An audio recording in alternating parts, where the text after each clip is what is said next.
Chapitre 626 Arrivée des païens et mention d'autres apparitions. Le 5 avril 1945. La maison du Cénacle est bondée. Le vestibule, la cour, les pièces, hormis le Cénacle et la salle où se trouve la Vierge Marie, présentent cet air d'allégresse et d'animation d'un lieu où plusieurs se retrouvent après un certain temps pour une fête. Il y a là les apôtres, Thomas excepté, les bergers, les femmes fidèles, et avec Jeanne, je vois aussi Niquet, Élise, Syrah, Marcel et Anne. Tous parlent à voix basse, mais avec une animation visible et joyeuse. La maison est bien fermée, comme si on redoutait quelque chose, mais la peur de l'extérieur ne saurait porter atteinte à la joie de l'intérieur. Marthe, aidée de Marcel et de Suzanne, s'affaire à la préparation du repas des serviteurs du Seigneur, comme elle appelle les apôtres. Les autres, hommes et femmes, s'interrogent, se confient leurs impressions, leurs joies, leurs peurs, comme autant d'enfants qui attendent quelque chose qui les électrise et les effraie aussi un peu. Les apôtres voudraient paraître avoir plus d'assurance que les autres, mais ils sont les premiers à se troubler si un bruit laisse croire qu'on frappe à la porte ou imite l'ouverture d'une fenêtre. Même l'entrée rapide de Suzanne, qui arrive avec 2 lampes à plusieurs flammes au secours de Marthe qui cherche du linge, fait sursauter Matthieu. Il s'écrie « Le Seigneur !» ce qui fait tomber à genoux Pierre qui semble visiblement plus agité que les autres. Un coup énergique à la porte coupe court à toutes les conversations et met tout le monde en alerte. Je crois que tous les cœurs battent plus vite. Il regarde par un soupirail et ouvre avec un « Oh !» de stupeur à la vue du groupe inattendu des dames romaines accompagnées de Longinus et d'un autre qui porte, comme ce dernier, un habit foncé. Les dames aussi se sont enveloppées dans des manteaux foncés qui leur couvrent la tête. Elles ont enlevé tous leurs bijoux pour moins attirer l'attention. « Pouvons-nous entrer un moment pour dire notre joie à la mère du Sauveur ?» dit Plotina, la plus respectée de toutes. « Venez donc, elle est là. » Elles entrent en groupe avec Jeanne et Marie de Magdala, qui, à ce qu'il me semble, les connaît fort bien. Longinus, avec l'autre Romain, reste seul dans un coin du vestibule, car on les regarde un peu de travers. Les femmes saluent par leur « Ave Domina !» puis s'agenouillent. Plotina s'exprime au nom de toutes. Si auparavant nous admirions la sagesse, maintenant nous voulons être les filles du Christ, et c'est à toi que nous le disons. Toi seul peux vaincre la défiance hébraïque envers nous. C'est à toi que nous viendrons pour être instruites jusqu'au moment où eux, elles désignent les apôtres groupés à l'entrée, nous permettront de nous dire disciples de Jésus.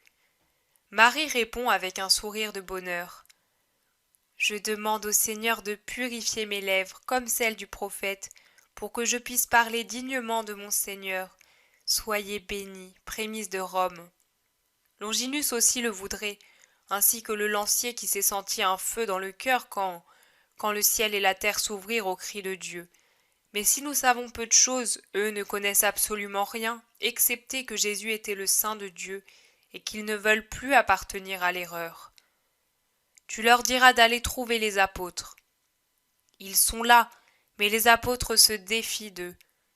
Marie se lève et se dirige vers les soldats. Les apôtres la regardent aller, en cherchant à comprendre sa pensée. Que Dieu vous conduise à sa lumière, mes fils. Avancez, venez faire la connaissance des serviteurs du Seigneur. Celui-ci, c'est Jean, vous le connaissez. Et celui-là, c'est Simon-Pierre, choisi par mon Fils et Seigneur comme chef de ses frères. Voici Jacques et Jude, les cousins du Seigneur. Et là, Simon, et puis André, le frère de Pierre. Voilà encore Jacques, frère de Jean. Et eux sont Philippe, Barthélemy et Matthieu. Il manque Thomas, qui est encore absent, mais je le cite comme s'il était présent. Tous ont été choisis pour une mission spéciale, mais ces autres qui se tiennent humblement dans l'ombre furent les premiers dans l'héroïsme de l'amour. Depuis plus de 6 lustres, ils prêchent le Christ.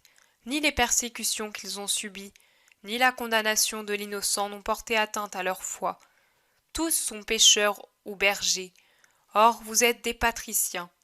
Mais dans le nom de Jésus, il n'y a plus de différence. L'amour dans le Christ nous rend tous égaux et frère, et mon amour vous appelle fils, bien que vous apparteniez à une autre nation. J'irai jusqu'à vous dire que je vous retrouve après vous avoir perdu, car au moment de la douleur, vous étiez auprès du mourant.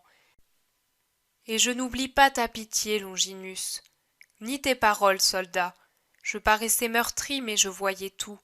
Moi, je n'ai pas la possibilité de vous récompenser. D'ailleurs, il n'existe aucun paiement pour des choses saintes, seulement de l'amour et la prière. Et c'est elle que je vous donnerai, en priant notre Seigneur Jésus de vous donner, lui, la récompense. Nous l'avons eue, Domina. C'est pour cela que nous avons osé venir tous ensemble. Une commune impulsion nous a rassemblés. Déjà, la foi a jeté son lien d'un cœur à l'autre, dit Longinus. Tous s'approchent avec curiosité, et il se trouve quelqu'un qui, vainquant sa retenue et peut-être sa répulsion du contact avec les païens, demande « Qu'avez-vous eu » ? Moi, une voix, celle de ton fils qui me disait « Viens à moi », dit Longinus. Et moi, j'ai entendu « Si tu me crois saint, crois en moi », ajoute l'autre soldat. Quant à nous, raconte Plotina, nous étions en train de parler de lui ce matin quand nous avons vu une lumière. Une lumière. Elle a pris la forme d'un visage. Ah, toi, dis sa splendeur, c'était le sien, et il nous a souri avec une telle douceur que nous n'avions plus qu'un désir, venir vous demander de ne pas nous repousser. Il y a un bourdonnement de voix et des commentaires. Tous parlent pour répéter comment ils l'ont vu. Les 10 apôtres se taisent, un peu vexés. Pour ne pas sembler être les seuls que Jésus n'ait pas salués, ils demandent aux femmes juives si elles sont restées sans cadeau pascal. Élise dit « Il m'a enlevé l'épée douloureuse de la mort de mon fils. » Et Anne « J'ai entendu sa promesse sur le salut éternel des miens. » Syrah « Moi, une caresse. » Et Marcel « Moi, un éclair et sa voix qui disait « Persévère. » Et toi, Niquet demande-t-il parce que celle-ci se tait. Elle l'a déjà obtenu, répondent d'autres. Non, j'ai vu son visage et il m'a dit pour que celui-ci s'imprime sur ton cœur. Comme il était beau. Marthe va et vient, discrète et rapide. Et toi, ma sœur, tu n'as rien eu? Tu gardes le silence, mais tu souris. Tu souris trop doucement pour ne pas éprouver quelque joie, remarque Marie-Madeleine. C'est vrai, tu tiens tes paupières baissées et ta langue est muette, mais c'est comme si tu chantais une chanson d'amour tant tes yeux brillent derrière le voile des cils. Parle donc, mère, elle te l'a confié? La mère sourit mais ne dit mot. Marthe, qui est occupée à mettre le couvert, veut tenir baisser le voile sur son heureux secret, mais sa sœur ne la laisse pas tranquille, alors elle murmure en rougissant de bonheur. Il m'a donné rendez-vous pour l'heure de la mort et de l'accomplissement des noces. Elle rougit encore plus, tandis que son visage s'éclaire d'un sourire qui vient de son âme.